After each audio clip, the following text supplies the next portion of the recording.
19واں پارہ سورہ شعراء میں دیکھیے پوری تفصیل کے ساتھ لکھا ہوا ہے اللہ کے پیغمبر حضرت صالح علیہ السلام قوم ثمود کے درمیان اللہ کے نبی حضرت صالح علیہ السلام مبعوث ہوئے اور حضرت صالح علیہ السلام قوم ثمود کو دعوت دیے کہ اللہ ایک ہے، شرک چھوڑو، اللہ کی عبادت کرو، میری نبوت پر ایمان لاؤ۔ تو وہ قوم ثمود کے لوگ صالح علیہ السلام سے بولے کہ ہم لوگ ایک بڑا میلہ لگا کے پورا جترا ہوگا، پوری پبلک جمع ہوگی، وہاں پر آ کر کے آپ ایک معجزہ دکھاؤ، اگر آپ ایک معجزہ دکھا دیے تو ہم آپ کو نبی مان لیتے ہیں۔ حضرت صالح علیہ السلام وہ میلے میں تشریف لے گئے تو وہ پورے قوم ثمود کے لوگ صالح علیہ السلام سے بولے وہاں ایک پتھر تھا، بولے کہ ایسا معجزہ دکھاؤ یہ پتھر میں سے اونٹنی نکلنا، زندہ اونٹنی پتھر میں سے نکلنا، اونٹنی باہر قرآن شریف میں ہے وہ اونٹنی پتھر میں سے نکلنا، اسی وقت وہ اونٹنی پتھر میں سے نکل کے بچے کو جنم دینا آن دا اسپاٹ، اگر ایسا کری تو ہم آپ کو نبی مانیں۔ صالح علیہ السلام گئے حکم خدا سے اس پتھر میں سے اونٹنی نکالے، اونٹنی بچہ دی، تو کچھ لوگ ایمان لائے، کچھ لوگ ہٹھڑی کر دیے، کچھ لوگ ایمان نہیں لائے حضرت صالح علیہ السلام کے اوپر۔ وہ اونٹنی جس کو ناقہ صالح علیہ السلام کہتے ہیں بہت بڑی اونٹنی تھی، بہت بڑی اونٹنی تھی، 8ویں پارے میں اس کا ذکر آیا۔ وہ جو اونٹنی تھی اتنی بڑی اونٹنی تھی کہ قوم ثمود میں جتنے بکرے بکریاں تھے وہ لوگ ایک دن چرتے تھے جنگل میں، یہ اونٹنی ایک دن چرتے گئی تو پورا چارہ کھا لیتی تھی، پوری گھاس کھا لیتی تھی، اتنی بڑی اونٹنی تھی۔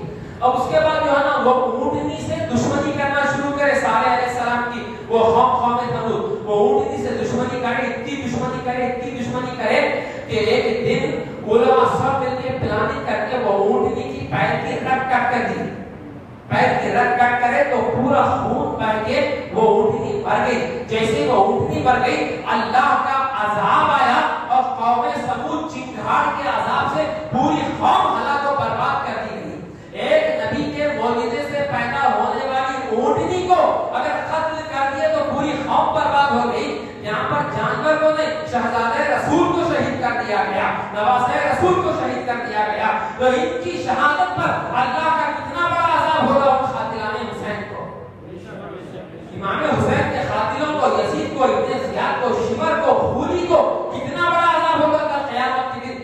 آج بھی عذاب میں ہے، کل قیامت میں بھی عذاب میں رہیں گے اور وہ لوگ ہمیشہ کے لیے جہنم نصیب کر دیے جائیں گے جنہوں نے نواسہ رسول کو شہید کیا ہے۔ بتانے کی بات یہ تو میں یہ عرض کر رہا تھا کہ جس چیز کو رسول پاک سے نسبت ہو جاتی ہے وہ چیز بڑی عظمت والی ہو جاتی ہے، بڑی برکت والی ہو جاتی ہے۔ آپ لوگ علماء سے سنے ہوں گے یہ جو ہم داڑھی رکھتے ہیں چہرے کے اوپر، داڑھی کا مذاق اڑانا کفر ہے۔ کیا ہے؟ اگر کوئی آدمی شیونگ کرا داڑھی نہیں رکھا تو وہ گناہگار ہے، مگر داڑھی کا اگر مذاق بنائے تو وہ کافر ہو جاتا۔ کیوں ہوتا کبھی سوچے؟ داڑھی کا مذاق بنانا کفر ہے، وجہ کیا ہے؟ کیا وجہ ہے بولو؟ وجہ یہ ہے داڑھی رکھنا رسول پاک کی سنت ہے، داڑھی رکھنا پیارے مصطفیٰ کی سنت ہے اور یہ رسول پاک کا کام ہے، داڑھی رکھنا نبیوں کا کام ہے۔ تو یہ فعل رسول ہوا، فعل رسول کی توہین کفر، کیا فعل رسول کی توہین کفر تو ذات رسول کی توہین کتنی بڑی کفر ہوگی۔ تو یہ داڑھی کا مذاق بنانا یہ ایمان کو برباد کر دیتا ہے۔ بعض لوگ بولتے ہیں کہ سنی مولانا لوگ جب تقریر کرتے ہیں تو یہ لوگ زیادہ عقیدے کے اوپر فوکس کرتے ہیں، زیادہ عقیدے کے بارے میں بولتے ہیں، نماز کے بارے میں نہیں بولتے، روزے کے بارے میں نہیں بولتے، زکات کی فضیلت نہیں سناتے، مسواک کرنے کی کیا سنت ہے وہ نہیں بتاتے، داڑھی کے بارے میں نہیں بولتے، زیادہ فوکس عقیدہ ایمان عقیدہ ایمان عقیدہ، اس کے بارے میں زیادہ سنی مولانا بہت زیادہ فورسلی بولتے ہیں۔ دیگر چیزوں کے بارے میں اصلاح معاشرہ پہ کیوں نہیں بولتے؟ جہیز نہیں لینا یہ ٹاپک پہ کیوں نہیں بولتے؟ غریب بچیوں کی شادیاں کراؤ یہ ٹاپک پہ نہیں بولتے؟ بیواؤں کی مدد کرو، یتیم خانے کھولو، یہ سب دوسرے جو سوسائٹی کے جو سوشل ورکس ہیں اس کے اوپر یہ لوگ بیان کیوں نہیں کرتے؟ زیادہ عقیدے کے بارے میں کیوں بولتے ہیں؟ اور کو ایسا بولتے ہیں؟ اس کے دو جواب ہیں۔ پہلا جواب یہ ہے کہ دیکھو بھائی ایمان جو ہے نا وہ جان ہے۔ مثال کے طور پر کیجوالٹی میں کسی ہاسپٹل میں ایک پیشنٹ کو لے کر کے آئے، اس کا ایکسیڈنٹ ہو گیا، ایمبولینس میں لے کر کے آئے تو اس کو سیریس ایکسیڈنٹ ہو گیا تو ڈاکٹر سب سے پہلے کیا کرتا؟ اس کے ہاتھ کی ہڈی ٹوٹ گئی، اس کی ایک آنکھ کے اوپر مار لگا، راڈ چھپ گیا، اس کے کان میں سے خون جا رہا، اب دنیا بھر کا خبر ڈینجر ایکسیڈنٹ ہو گیا، ڈاکٹر سب سے پہلے کیا کرتا؟ اس کو آکسیجن لگاتا، سب سے پہلے ڈاکٹر کو وینٹیلیٹر لگاتا، آکسیجن لگاتا. کیوں؟ اس لیے کہ وہ زندہ رہا تو پورے سرجریاں کر سکتے، اس کی جان بچ گئی تو اس کا پورا ٹریٹمنٹ پاسبل ہے. اسی طریقے سے علماء اہل سنت سب سے پہلے ایمان بچانے کی بات کرتے ہیں. ایمان سلامت ہے تو پھر داڑھی ہے، مسواک ہے، نماز ہے، روزہ ہے. اگر ایمان برباد ہو گیا تو کوسا بھی عمل کام آنے والا نہیں ہے. اس لیے ہمارا پورا فوکس پہلے عقیدے کے اوپر ہوتا ہے، اس لیے کہ بغیر عقیدے کے جو عمل کیا جاتا ہے اس کے بارے میں اللہ تعالیٰ قرآن پاک میں ارشاد فرماتا ہے عاملۃ ناصبۃ تصلا نارا حامیہ. عمل کریں گے، بہت مشقت کریں گے، لیکن جہنم میں ڈال دیا جائے گا، اس لیے کہ وہ لوگ عمل بغیر ایمان کے کریں گے.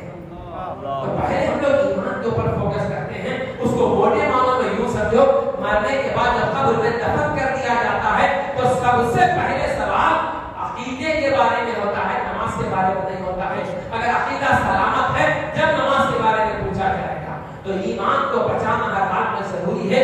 اگر ایمان سلامت ہے تو ہر عمل تو عمل ہے. گناہوں سے شرمندہ ہو کر کے جو آنسو آنکھوں سے ٹپکتے ہیں، ان آنسوؤں کے بارے میں اللہ کے رسول فرماتے ہیں کہ کل قیامت کے دن حضرت جبریل علیہ السلام ایک کٹورا میرے سامنے لے کر کے آئیں گے. اس کٹورے میں پانی ہوگا. عرض کریں گے یا رسول اللہ اس پانی کو آپ جہنم کے اوپر چھڑک دیجیے. میں کہوں گا جبریل یہ پانی کہاں سے لے کر کے آئے ہو؟ عرض کریں گے یا رسول اللہ یہ آپ کے ان گناہگار امتیوں کی آنکھوں سے ٹپکنے والے آنسو ہیں جو وہ لوگ شرمندہ ہو کر کے روئے تھے. ان آنسوؤں کو اللہ تعالیٰ نے قیامت کے دن کے لیے محفوظ فرما لیا ہے. حضور جیسے اس پانی کو چھڑکیں گے گناہگار امت کی آنکھوں سے نکلنے والے آنسو کے قطرے جہنم کی آگ کو بجھا لیں گے. سبحان اللہ. مومن کا آنسو اتنا ویلیبل ہے، اتنا قیمتی ہے، اس کے لیے شرط ہے کہ ہم اپنے ایمان کو سلامت رکھیں. حضرت سیدنا امام حسین رضی اللہ تعالیٰ عنہ کربلا کے میدان میں اپنی جان کو قربان کر کے ہم کو یہی سبق دیے ہیں کہ اے میرے نانا جان کی امتیوں، میں اپنے پورے خاندان کو قربان کر رہا ہوں اللہ کی رضا کے لیے، پیارے مصطفیٰ کی رضا کے لیے. تم لوگ بھی جب بھی اسلام کے اوپر آنا جائے تم اپنے خون کا آخری خطرہ بہانے کے لیے کبھی پیچھے مت ہٹنا. میری سنت کو تازہ کرتے ہوئے ہر حال میں تم لوگ کردار حسینی کو اپنا. سبحان اللہ. تو امام حسین رضی اللہ تعالیٰ عنہ کو رسول پاک سے خونی نسبت ہے. تو میں یہ عرض کر رہا تھا کہ نسبت یہ تو حضور کے نواسے ہیں، ان کو شہید کرنا یہ تو بہت بڑا گناہ ہے. تو یہ جو نسبت ہے یہ بہت بڑی اہمیت رکھتی ہے اسلام میں. آج بعض لوگ سمجھتے ہیں کہ نسبت کچھ نہیں ہے، نسبت کام آنے والی چیز نہیں ہے. یہ خیال غلط ہے. نسبت بہت بڑی کام کی چیز ہے. نسبت ذرے کو تارا بنا دیتی ہے. نسبت بے تاب کو آفتاب عالمتاب بنا دیتی ہے. رسول پاک صلی اللہ علیہ وسلم کی ذات مبارکہ سے جس کو جو نسبت حاصل ہے وہ نسبت بہت بڑی اہمیت رکھتی ہے. قرآن پاک کی ایک آیت میں آپ کو سنانا چاہتا ہوں. قرآن پاک پڑھ لیجیے. اللہ محمد صلی اللہ علیہ وسلم نام بعد محمد صلی اللہ علیہ وسلم صلوات و سلام علیک یا سیدی یا حبیبی یا رسول اللہ علیہ الصلوۃ والسلام. دوسرے پارے میں سورہ بقرہ کے آخری رکوع میں دوسرے سپارے میں تفصیل کے ساتھ ایک واقعہ آیا ہے کہ اللہ کے پیغمبر حضرت داؤد علیہ السلام کے زمانے میں ایک جنگ ہو رہی تھی. قرآن شریف میں پورا واقعہ ہے. بہت بڑی جنگ ہو رہی تھی. وہ جنگ جو ہے جو نبی حضرت یوشع بن نون علیہ السلام جو جنگ کر رہے تھے کافر بہت زیادہ تھے، مسلمان بہت کم تھے، بہت خطرناک جنگ ہونے والی تھی. تو اس زمانے میں تو کیا ہوا، وہ جنگ میں جیتنے کے لیے اللہ تعالیٰ نے وحی فرمائی حضرت یوشع بن نون علیہ السلام کے اوپر کہ اے میرے پیغمبر ایک لکڑی کا صندوق جو گم ہو گیا ہے، جب وہ صندوق ملے گا، لکڑی کا وہ جو باکس ہے، جب وہ باکس ملے گا اس صندوق میں تمہارے پاس مل جائے گا، تم لوگ جنگ جیت جائیں گے. قرآن شریف کی کتاب ہے پورا واقعہ کیا ہے؟ حضرت موسیٰ علیہ السلام کے پاس ایک صندوق تھا. کیا تھا؟ صندوق کو سمجھتے باکس بڑا لکڑی کا پیٹی بولتے اس کو. موسیٰ علیہ السلام کے پاس ایک لکڑی کا صندوق تھا. حضرت موسیٰ علیہ السلام وہ لکڑی کے صندوق میں اپنا امامہ شملہ رکھتے تھے، اپنے پیر میں پہننے والے جوتے بھی اس کے اندر رکھتے تھے۔ موسیٰ علیہ السلام تفسیر قرآن میں لکھا ہوا ہے، موسیٰ علیہ السلام کیا رکھتے تھے اس میں؟ اپنا امامہ، کپڑے، چپلا، وہ صندوق کے اندر رکھتے تھے۔ وہ صندوق کیا تھا؟ حضرت آدم علیہ السلام جنت سے لائے تھے وہ صندوق، شمشاد کی لکڑی کا وہ صندوق تھا۔ صندوق کو عربی میں تابوت بولتے ہیں۔ اللہ تعالیٰ اس صندوق کا نام تابوت سکینہ رکھا قرآن شریف میں۔ سکینہ بولتا دل کا سکون، یعنی وہ صندوق جس کو ملنے سے دلوں کو سکون مل جاتا ہے، اس کا نام قرآن میں تابوت سکینہ آیا ہے۔ تو موسیٰ علیہ السلام کے پاس وہ صندوق تھا، پاتے کیا ہوا وہ صندوق کو وہ لوگ چوری کر لیے، جالوت جو کافی خوف کی یہ صندوق وہ لوگ چوری کر کے لے کے چلے، لے جا کر کے وہ لوگ صندوق کی بے بھی کرے۔ وہ صندوق وہ پیغمبروں کے جو تبرکات تھے وہ تبرکات کی وہ لوگ توہین کرے تو اللہ کا عذاب آیا اس قوم کے اوپر۔ تو وہ لوگ کیا کرے، وہ تابوت سکینہ کو وہ لوگ جو ہے نا اٹھا کر کے مسلمانوں کے حوالے کر دیے۔ اللہ تعالیٰ قرآن پاک میں ارشاد فرماتا ہے، قرآن پاک میں اللہ صلی اللہ علیہ وسلم فقال لهم نبيهم ان آية ملكه ان يأتيكم التابوت فيه سكينة من ربكم وبقية مما ترك آل موسى وآل هارون تحمله الملائكة ان في ذلك لآية لكم ان كنتم مؤمنين۔